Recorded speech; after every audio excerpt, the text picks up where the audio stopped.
야, 이거 할 말이 좀 많겠는데요. 올해 아이오닉 7이 출시되는 걸로 알려졌죠. 얘가 현대차의 새로운 플래그십 모델이기도 하고 요즘 인기 있는 SUV면서 전기차이기 때문에 더 많은 주목을 받고 있기도 하잖아요. 그런데 아마 가격을 걱정한 분들이 많을 겁니다. 전기차는 기본적으로 비싸기도 하고 이미 EV9이 가격을 비롯해서 여러가지 문제로 예상보다 좋지 못한 성적을 거뒀고 아이오닉 7은 이런 EV9하고 같은 급으로 나오는 차이기 때문에 가격을 특히 주목하는 분들이 많았던 것 같습니다. 최근에 위장막도 많이 얇아지고 출시가 다가옴에 따라 예상 가격 언급도 많아지고 있는데 이걸 들은 예비 차주들의 반응은 어떨지 잘 모르겠습니다. 만약 제네시스보다 비싸게 나온다면 어떨까요? 오늘은 최근에 언급되고 있는 아이오닉 7의 예상 가격 그리고 이게 끼칠 영향까지 쉽고 빠르게 정리해드리겠습니다.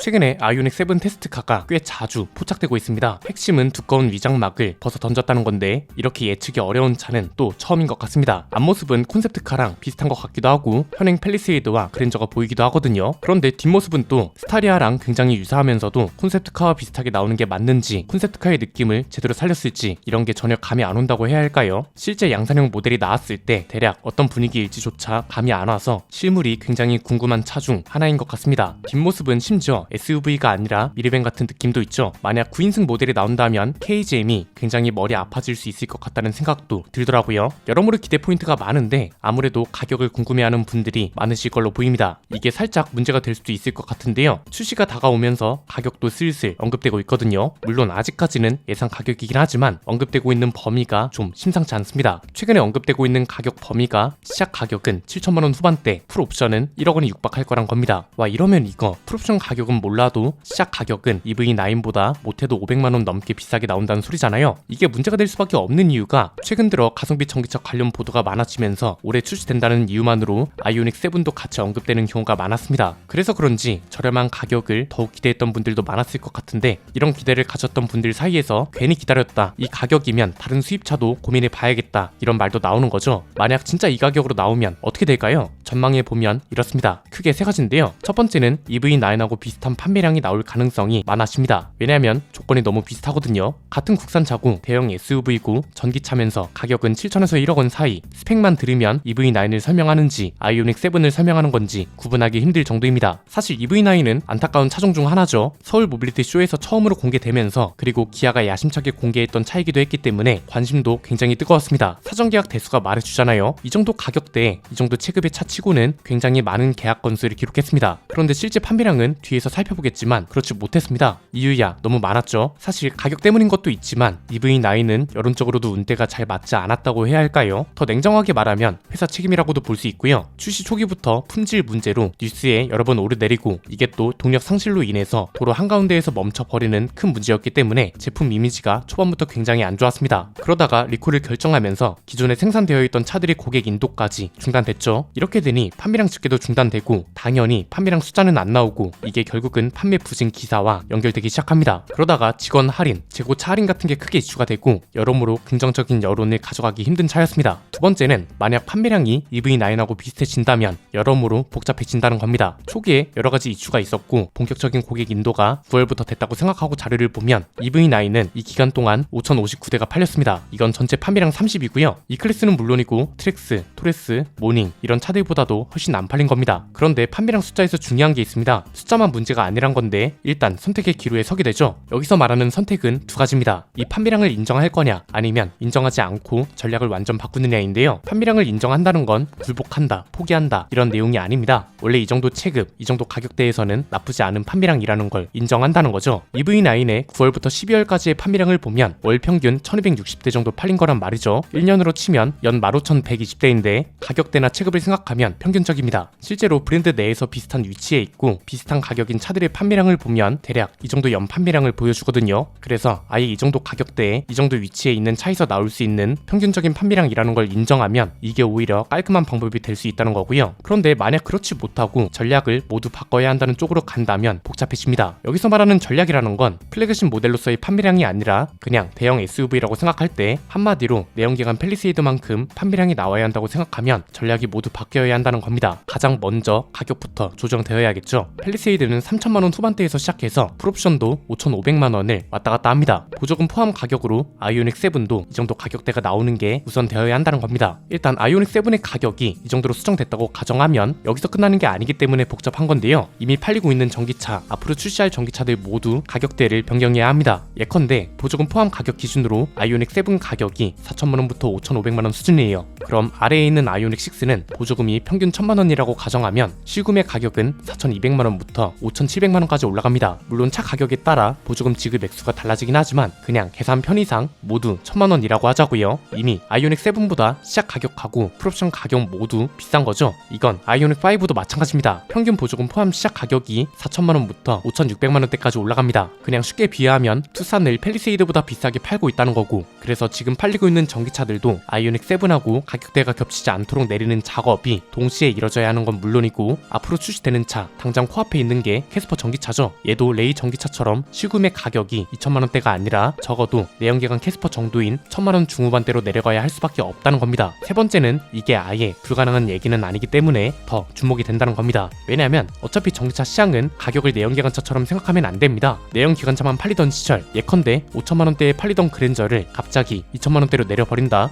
이러면 일단 소비자들은 이상하게 생각했습니다. 회사가 부도났나? 분명 뭔가 문제가 있어서 저러는 거라니까 이랬다고요. 그런데 지금은 그렇지 않습니다. 세상이 바뀌어서 이제는 가격을 내리면 관심을 받고 심지어 평가도 좋아집니다. 여기에 브랜드 인지도까지 일정 수준이 있으면 안 팔릴 이유도 전혀 없습니다. 이미 시장에서 1등을 하고 있는 기업이 이런 방향으로 가고 있습니다. 나머지 회사들은 이 전략을 따라가기만 해도 절반 이상은 먹고 들어가는 거죠. 1등 기업은 테슬라를 말하는 거겠죠. 중국 생산이라는 걸 무기로 가격을 계속 내리고 있습니다. 사실 가격을 내리는 건 표면적인 거고 내면적인 것도 따라갈 필요가 있긴 합니다. 테슬라는 원래부터 생산 단가를 낮게 책정할 수밖에 없는 회사입니다. 기가프레스는 이미 전 세계적으로 혁신으로 인정받고 있고 이거랑 비슷한 방식으로 도입하는 브랜드들도 생겨나기 시작했습니다. 공장에선 사람을 찾아보기 힘들고 웬만한 오류는 죄다 소프트웨어 업데이트로 잡습니다. 기존에 알려져 있던 내연기관 차보다 전기차가 부품이 덜 들어간다는 걸 넘어서 아예 생산 과정과 유지 자체를 간소화해버렸다는 거죠. 이 소리는 즉 원래부터 저렴하게 팔 수 있는 회사였는데 그럼에도 불구하고 비싸게 팔다가 지금은 가격을 낮춘다는 것만으로 관심을 높이고 판매량도 올리고 있다는 거죠. 이게 사실 전기차뿐만 아니라 요즘은 내연기관 차에도 해당되는 얘기일 겁니다. 회사는 비용을 적게 들이는 대신 이익은 최대화해야 하는 집단입니다. 이미 현재 추세는 이렇게 가격 인하 쪽으로 많이 기울었습니다. 현대기아차도 이걸 충분히 할 수 있죠. 아이오닉 7 가격을 당장 낮추지 못한다면 그 아래에 있는 차들은 확실한 대중화를 할 수 있잖아요. 이참에 아예 역할 자체를 확실하게 하는 것도 방법이라고 보는데요. 아이오닉 7은 체급으로 보나 위치로 보나 가격으로 보나 그 시절 에쿠스 역할을 할 수밖에 없습니다. 제네시스가 독립했고 이 과정에서 에쿠스가 사라졌고 에쿠스가 사라진 이후로 1억 원에 가까운 차가 처음으로 나오는 거란 말이죠. 그러면 아예 이참에 아이오닉 7급은 고급화 전략을 확실하게 밀어주고 그 정도 가격을 주고도 살 수 있는 가치 있는 제품으로 만드는 것도 방법입니다. 그리고 이거랑 동시에 이뤄져야 하는 게 나머지 모델들의 대중화라는 겁니다. 사실 아이오닉